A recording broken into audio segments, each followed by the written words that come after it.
Hello everyone, founder of Angelica Arc here. I am here to brighten up your universe and to help you master your energy. And today I'm going to be talking about sleep happy. And what do I mean by that?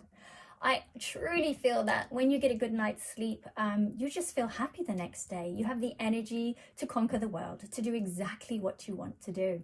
So I'm just going to talk about for a few minutes different techniques that I believe in that can really help you to just sleep really well. If you're interested in any more information and the details, then I have created a booklet, and all you need to do is visit my website angelicaarc.com and just fill in the email form, and then you can receive the PDF. So sleep yourself happy. How do you know if you're actually getting enough sleep?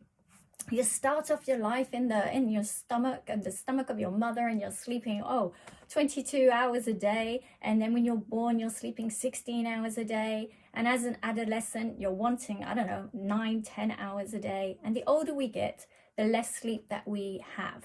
Some people think we don't need it, but some people really feel that they do. So many people say, oh, I have insomnia, I can't sleep, it's really difficult, it's ruining my life. First of all, how do we know how much sleep we really need? If within 30 minutes of waking up you are feeling alert, then you're having enough sleep. So many people actually get influenced by news and what other people say, thinking that they're not getting enough. There have been studies that have showed, like placebo effects, that when people have been told, oh, you've only slept 3 or 4 hours, they feel terrible, where in fact they slept more. This would be a controlled experiment in a hospital. There weren't any clocks, so the person didn't actually know. A lot of it is in the mind over matter. And of course, today things are so busy and difficult, so that we try to cram in so much more into the time that we have. And we get distracted by all the screens, whether it be TV to actually all those smartphones. So we're on the screens late at night, and it's creating a lot of blue light. And these blue lights are stimulating us and keeping us awake. So I do highly recommend the amber tinted glasses, because the blue light is just preventing us and from creating that sleep-inducing hormone melatonin. Daylight obviously has a big effect as well, so you want to be getting outside, and you want to be sitting next to a window as often as you can. If you're at the office and you have a choice, opt for that window, not so that you can watch the world go by, which is also interesting, but because it is proven, and studies and scientific studies and sleep journals have shown that when you have that light on you, it helps you to sleep more profoundly and longer if you go to bed earlier. Which brings me on to the 90-minute sleep cycle.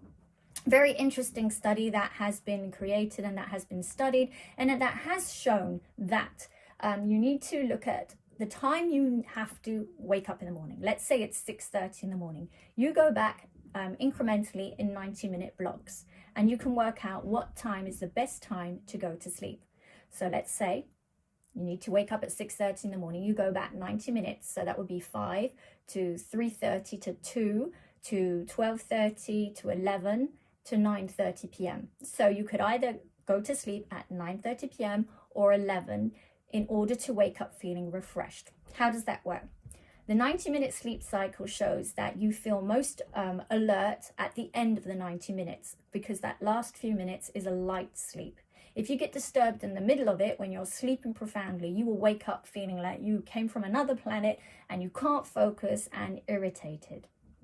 And to learn this new 90-minute cycle can take actually up to 12 weeks for it to have an effect, because there is 4 weeks for your body to kind of change, 4 weeks for it to learn this new routine, and then 4 weeks to consolidate what it's learned.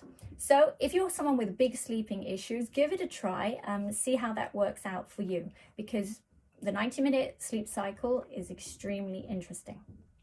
Next, exercise. Of course, it is wonderful to exercise at the pace that you can do it, the pace that your body allows you to do.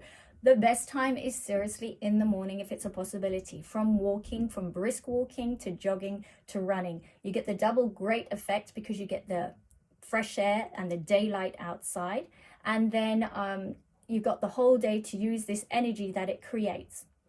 And if you have to do exercise at night because you're working in the day and the only time is in the evening, then be aware that it does create this extra energy, this happy hormone, and therefore that actually does prevent you from falling straight asleep. When you get back after exercising after work, you are generally awake and stimulated and spend a lot of time, if not with your family, then on screens. You might also be eating later, which is also then giving your body that energy again. So take a look at that. During the night, if you are having to wake up often to visit the bathroom, this could be that you are actually dehydrated. When you don't have enough fluids in your body, you actually, your bladder gets irritated. So you'll be wanting, ladies, at least 2.5 liters a day. If you've done sport, more, and men, at least 3.5 liters. Again, don't be glugging back all that water just before you're going to bed. Better to be drinking and reducing the amount you're drinking a couple of hours before bedtime. Leads on to nutrition and the stimulants that you're taking during the day. Obviously, we all know about caffeine and sugar and acidic foods. They are bladder irritants. So when you are doing your walking in the morning, work on that core area. The posture is extremely important to help tighten up all the bits in our bodies so that everything functions as it should. There are so many different techniques that I use and highly believe in, from energy work to Reiki to giving gratitude, for thanking in advance for a wonderful night's sleep, for giving gratitude knowing that tomorrow is going to be a beautiful day, to the breath work. I highly believe in focusing on the breath last thing at night, breathing in through the nose, holding, breathing out. Then there are meditations where you just go that little bit deeper. The sound is really important, so you can have like beats that you listen to, just like young children, sometimes having a story that we listen to, nothing that we're visually watching, but that we listen to, can really help. Fragrances in a room can either help or hinder, and that leads on to the temperature in the room. It is actually important to have a cool room, and whether that means turning down the heating even in winter, opening windows, wearing less clothing, having lighter covers on us. The reason, because when we are not too hot, then our body it slows down our metabolism to keep ourselves warm, and that in itself creates a drowsiness that helps us to sleep. The pillow is so important as well. If you're somebody who lies on the side, then you'll be wanting a firm pillow. If you're somebody who lies on the back, you want a medium pillow. And if you are someone who lies on the front, you'll be wanting a soft pillow. That's all to do with your neck and your head position, so that it just is comfortable for the whole night and you don't get any of those aches and pains. So to conclude, just to say that the routine that you have before you go to bed is so important. Winding down, having that shower to get rid of all the energies or emotional debris that you've collected during the day, taking time to appreciate your body, and showering and cleansing and creaming yourself. It doesn't have to take a long time. We could even do a couple of minutes, but just taking that time to appreciate and to give yourself self-love.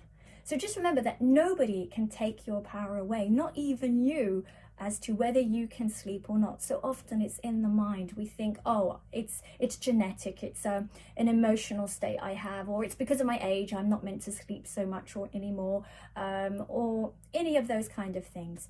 You can have a beautiful night's sleep and you can feel really happy the next day.